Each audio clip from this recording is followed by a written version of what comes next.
Hello guys good morning welcome back to my new day new vlog साथीहरू। आज चाहिँ म चाहिँ अब चाहिँ यसो टक्क लाएर बजारतिर जान्न छु। त्यहाँ मसिनको त्यो पाता बनाउनु पर्ने हो, त्यही भएर त्यो मेसिनलाई रिपेयर गर्नको लागि खोलेर चाबी साबी लिइरहेको छु खोलखाल गरेर। आज चाहिँ मौसम मस्त छ क्या, बाहिर पानी आएको रातभरि।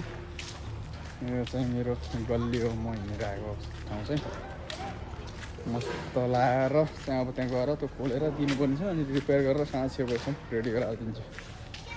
यस्तो छ यहाँको भ्यू। यहाँ कारहरू पनि यस्तो रोडमा पार्किङ गरे। आज जाम यस्तो छ नि त, आज सन्डे हो, टक्क लाएर जाम चाहिँ लास्टै छ क्या बाटोमा। दोकानतिर जाउँ भनेको होइन, जाम चाहिँ लास्टै रहेछ। यहाँ चाहिँ एउटा क्याफे छ, टी सप। लास्टै बाटोमा जाउँ यार, है टक्क लाएर सन्डे चाहिँ यस्तै हुन्छ, बाटोमा जाम त लास्टै हुन्छ। यस्तै त उता मनालीतिर हुन्थ्यो, चाय कफी बेच्ने बेला हुन्छ नि त, यसो बोतल समात्यो हामी टक्क लाएर चाय कफी भन्ने हिँड्ने याद आयो क्या। यस्तै जाम हुन्छ यहाँ पनि, यस्तै हुन्छ। रोड सानो छ नि त, यो गल्लीको रोड हो, त्यही भएर बाफ्रे जाम कस्तो यहाँ हेर गाडी बिचमा टक्क लाएर यता कचरा हाल्दैछ। जाम चाहिँ परेसम्म छ क्या रोडमा टक्क लाएर। उयोहरूतिर यहाँबाट साइडबाट हिँड्नुपर्ने, यताको जाम छैन। यता पर चाहिँ त्यहाँ काम भइरहेको अगाडि रोडमा टक्क काम भइरहेको, त्यहाँनिर उयो गरेर चाहिँ जाम चाहिँ लाग्छ रहेछ।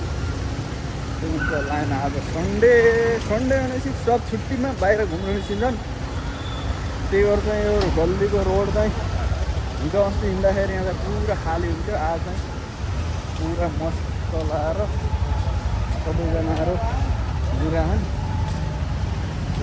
सब जाम परै रोडैसम्म जाम होला। त्यो के भन्छ आटा पिस्ने मेसिन छ क्या, त्यो मैले काम गर्ने, त्यसको चाहिँ ब्लेड चेन्ज गर्नुपर्ने छ। त्यही भएर त्यो निकाल्नुको लागि अहिले चाहिँ काम गरेको थिएँ। चाबी मसँग छ नि त, निकालेर ट्युबलाई दिनुपर्ने उनीहरूलाई। त्यसको लागि उनीहरूले अनि त्यो धार निकालिदिन्छ। अनि त्यसपछि चाहिँ आधा पिस्नुपर्ने हुन्छ। खतरा छ यहाँतिर। त्यो साथीहरू आज मौसम चाहिँ दामी छ आजको। जे हो पनि राति पानी आएपछि चाहिँ दिउँसो चाहिँ मौसम चाहिँ खतरै हुन्छ। टक्क लाएर यो रुख बिरुवाको पनि हरियो टक्क लाएर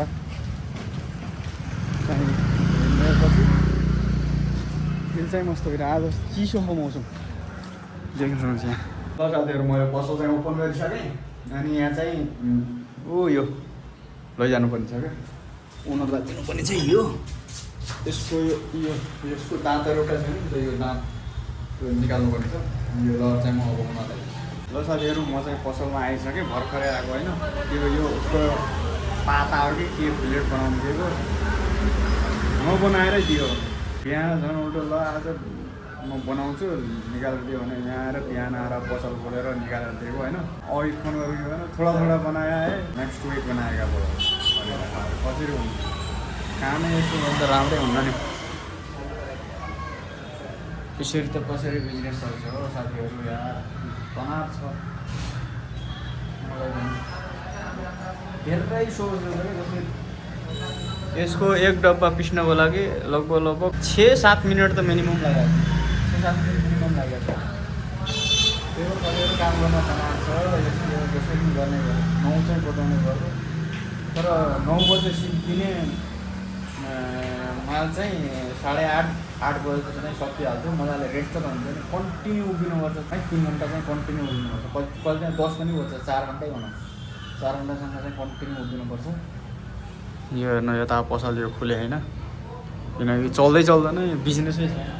मेरो पनि खुल्छ आएर बिजनेस। 600-700 हेरेरै गयो, हाइएस्ट अहिलेसम्म 900 रुपियाँ राखेर होला। त्योभन्दा हुन्छ 500, 600, 700, 500, 600, 700 त्यस्तै छ खाएको।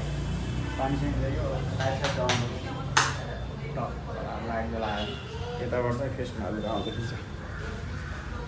ल गाइस काम सकेर म चाहिँ घरतिर लागेँ आजको काम चाहिँ सक्यो खत्तम फिनिस के हेर्छन् हौ मान्छेले यार मोबाइलतिर छ कि हेरिहाल्छन् hello guys this is a next day होइन हिजो चाहिँ मैले भ्लग इन्डो गर्नु चाहिँ पाएन काम हुन्छ नि त यताउता काम त के भन्ने अब सटरडे यसो रेस्ट पनि गर्नु पऱ्यो भिडियो सिडियो बनाउनु पाएर त्योबाट आएर सधैँ कामसँगबाट आएर खाना खाएर कता कतिको नयाँ भ्लग हेर्नको लागि तपाईँहरूले च्यानललाई सब्सक्राइब गर्नु होला लाइक कमेन्ट पनि गर्नु होला सेयर पनि गर्नु होला मन परेमा होइन त्यही साथीहरू यस्तै छ जिन्दगी भ्लगहरू आउँछ नि तपाईँहरूले हेर्दै गर्नु होला नेक्स्ट भ्लगमा फेरि भेटौँला बाई बाई